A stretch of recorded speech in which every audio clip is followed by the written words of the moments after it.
Number 8.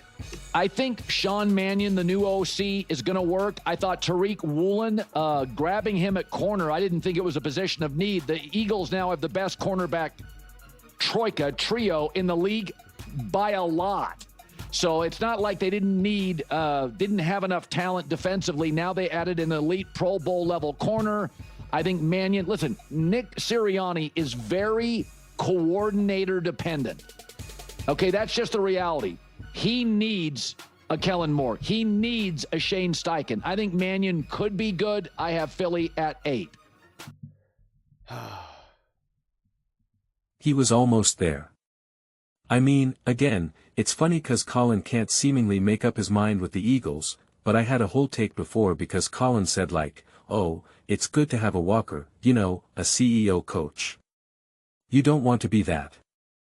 And I was like, what? Because that's why he was praising now that, Sean Payton is no longer going to be calling the plays and whatnot and all that type of stuff. So, but it's always emphasized with Nick Sirianni being coordinator dependent. But it's okay, I guess, when it's other coaches. Harbaugh literally had to go out and get an offensive coordinator who's obviously going to control that whole offense, and Harbaugh doesn't control the defense either. So, but neither here nor there in this moment. But yeah, it's interesting. It's interesting to see Colin have the Eagles top 8 because it was largely doom and gloom. And I'm curious why he now believes that Sean Mannion is going to be successful with this Philadelphia Eagles team.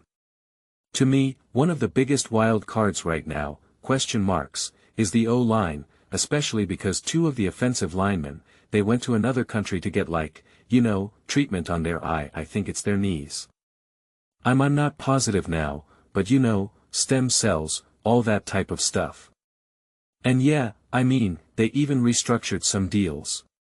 Cheap, low cheaper money, shorter years. Like there is potentially a fragility to this O-line.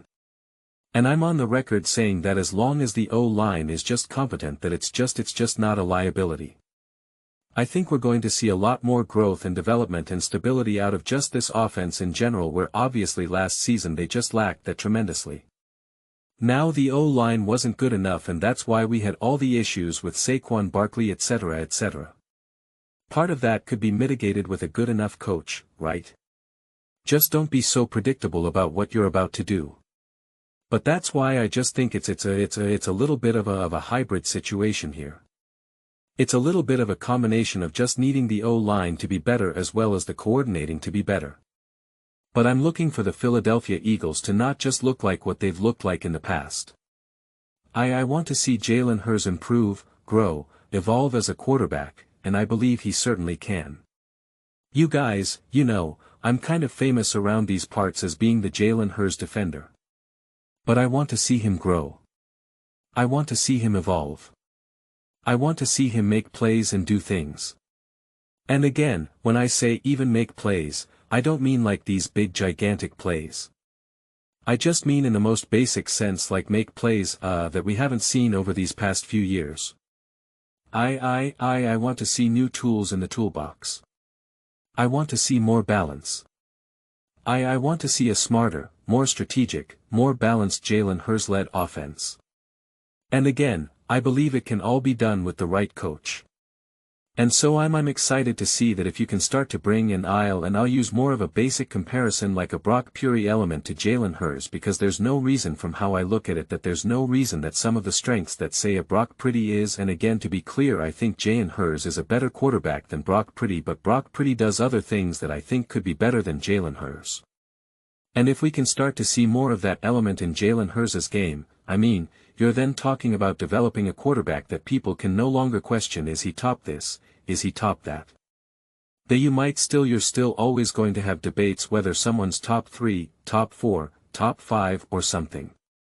But people still question whether or not Jalen Hurts is a top 10 quarterback, or that if he's considered great or just okay, right?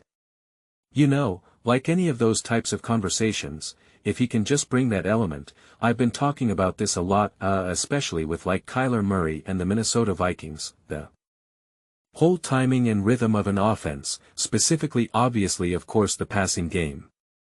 If Jalen can start to develop that with Sean Mannion, and again, to be clear, you need the right coach for that, you need continuity in coaching for that. And Jalen just simply has not had the benefit of that doubt.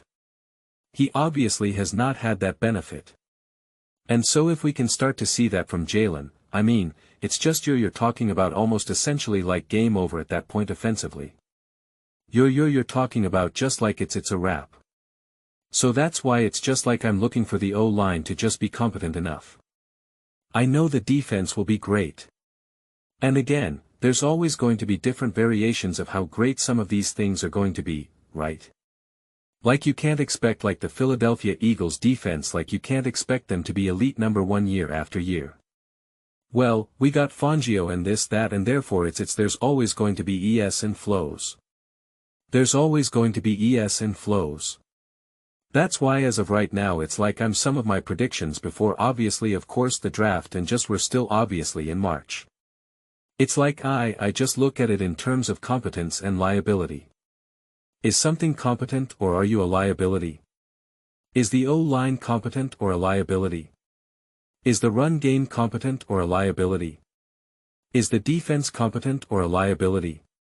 And so I just think that as long as they don't have these liabilities and there's competence on both sides of the ball, no matter where we zoom into O-line secondary, whatever it may be, I do strongly believe that Sean Mannion enough alone and Jalen Hurts, that duo, will be able to grow and develop and offer such a more consistent, reliable, threatening Philadelphia Bills team.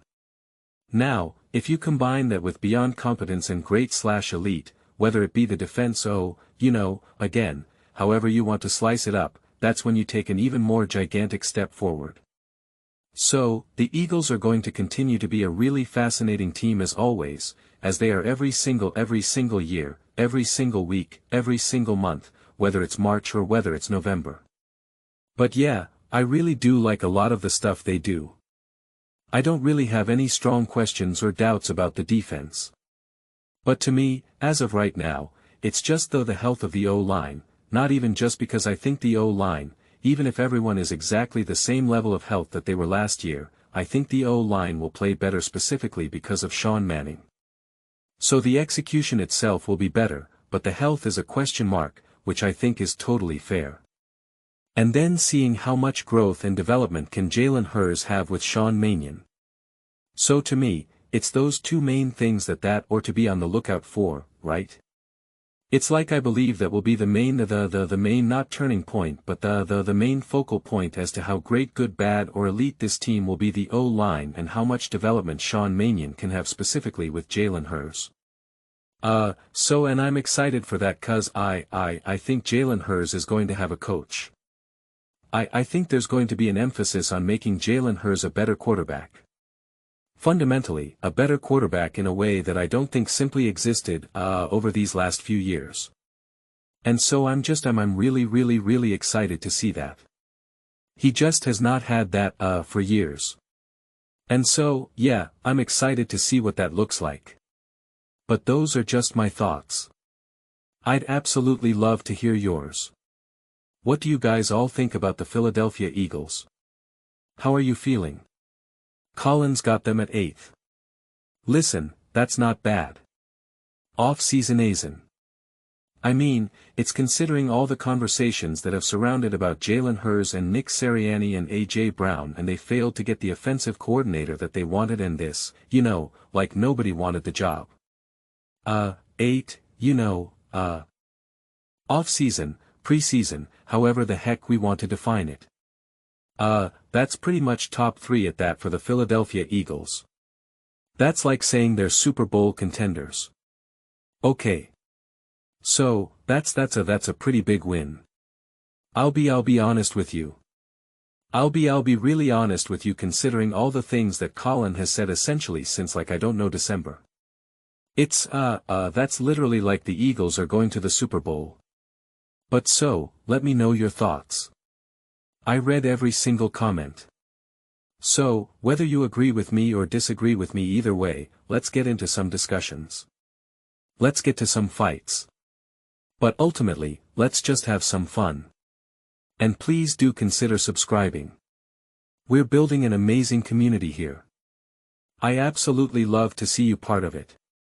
I want to build something that we all genuinely feel connected to, something that we're really excited to be part of. I think we're well on our way to doing it. Please don't forget to give this video a thumbs up as it really does help visibility and the algorithm. Thank you so much. See you next time.